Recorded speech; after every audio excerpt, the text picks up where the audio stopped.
In this chapter, we are going to read the different forms of the market. As we have already seen, so there are three forms of the market, that is the perfect competition, monopoly, and the monopolistic competition, right?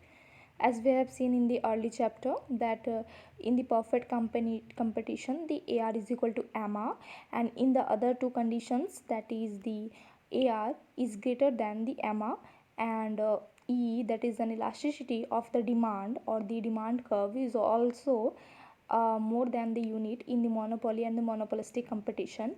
But in the case of the perfect competition, the demand curve is perfectly elastic, that is E is equal to infinity, right? So after that, let's start the meaning of the market. What is mean by the market? As we know, whatever everyone goes daily life is becoming the market, as everyone has a daily purchase has going on over then. So meaning of market generally, it from a point of a view of a society everyone understand, but from the economics point of view there's something different, right? So as we know that the market refers to a area, it is not a place, as because if we say to a place it is a big thing, right? But it is an area. So market is a area where the buyers and sellers, as we know that if the buyers is present and the sellers is not present, so this law doesn't apply, right? So if about a market, then both need to be present, right? So in the market mainly refers to a area where the sellers and buyers both are present, or both are maybe said that these are they are present. So mainly they both are present, assemble and make a transaction, for making a transaction. um, but as we know from economics point of view, that the presence or the physical presence of both the buyers and sellers doesn't require, as because in today's days the transaction of the commodities can be possible with the help of a telecommunications, right? As that is Flipkart, Amazon, various examples of that, that is also a buyers, they sales product and we buyers. So it is also include the transaction point of the buyer and sellers, but then also the physical presence not read. So the main thing that from economics point of view, the physical presence doesn't require for anything defining anything becoming a market, right? So we can say that generally bargaining takes place. It means that bargaining means what, that the that if the seller is ready to give a product at a 100 rupees, and we are just adjusting them to give at a rupees 90, so this talk that to give us in the 90 and the buyer sells that it can't possible, as because the cost of production is also. So mainly this bargaining, it is refers to a bargaining, right? So whatever generally bargaining takes place between the buyers and the sellers, and transaction takes place only when the one price is accepted by both the parties.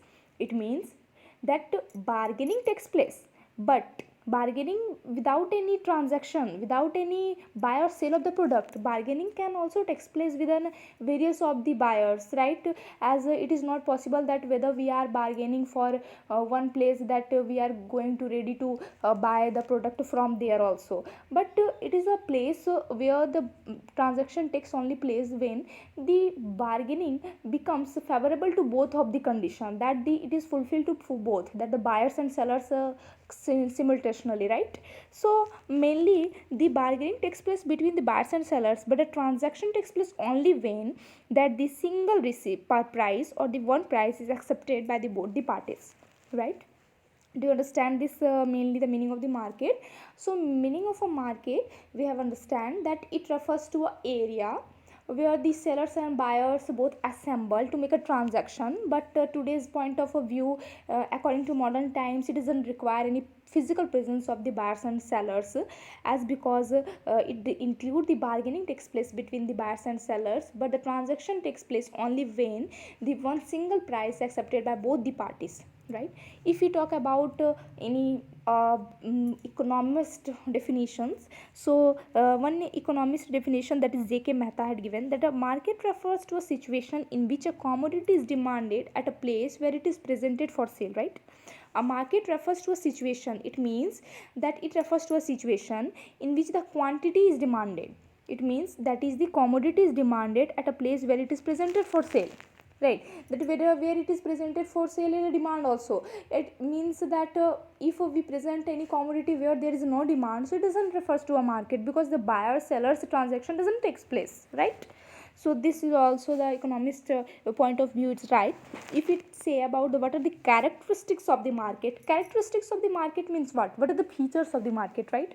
So it one area, it is one area, it is not about the one place. So let's see, the term market in economics doesn't refer to any fixed place but indicates that area where the buyers and the sellers are present and compete each other, right? If we say that characteristics about market, so it refers to an area, it is not about the fixed place. It refers to an area where the buyers and sellers come and compete with each other. Compete means what? It is a bargaining. Do you understand? Let's up to that second. What is the second of the characteristics? That the presence of both buyers and sellers, as we have already discussed that point, that the presence of the both sellers and the buyers must require not physical presence, but physical presence is required, doesn't require in economics, but the presence means what? It doesn't require that you need to be physically presence in any particular point of a time, but you can only also presence with the help of a mobile, with the help of various of the facilities, as we have for dealers we can also make the transactions, right? So let's discuss. An area is called the market where both buyers and sellers are present, right? It as a area, it means that an area in which the market both buyers and sellers are present, absence of anyone creates hindrance in the converting them area into the market. What they mean? That if the absence of anyone, it means the absence of anyone, like the if the buyer absent, if the seller absent, then it make a hindrance, it make a difficulty to convert that area into the market. Suppose if anyone is absent, suppose the buyer is there but the seller is not, there, then it doesn't make that area into a market. It only make an area into market if the presence of both required, right? Then the third, if the third characteristics is one commodity. Let's see what is one commodity. In economics, every commodity has a different market, like the sugar market, like the wheat market. So every commodity has a different market. So it refers to a market where it is about talking about a one commodity. It means that suppose we have seen in various, that is the market of a sugar market. It means that a place where only the factories are related to a industry where the sugar is produced and sold, right? If we talk about the fourth point, that is the one price of the commodity. Fourth, that is one price of the commodity. It doesn't mean that the price is discriminated in various of the other shops of a same commodity, right? So one price of the commodity must be needed. It doesn't change, it doesn't that is discriminated in the different of the other shops. So as we know that the market contain a single price of the commodity due to the competition, right, between the buyers and sellers. So one single price of the commodity is prevails in the market due to the competition. Hence, on this basis, above features, the market can be defined as. After that, before the market definition we have read, but from these characteristics or these features, we can also define the market. So let us see what is given. Then in economics, market signifies the presence of such a group of buyers and sellers of a commodity who freely compete with each other, and as a result, one price prevails in the market, right? So it refers to an area where the both buyers and sellers compete with each other, and from this competition the one price prevails in the market, right? One price prevailing means what? This the transaction made in the one price which is accepted by the both the parties, that is the one price prevails in the market. After that, the classifications of the market. Before doing this topic, we must discuss the earlier topics that we have seen.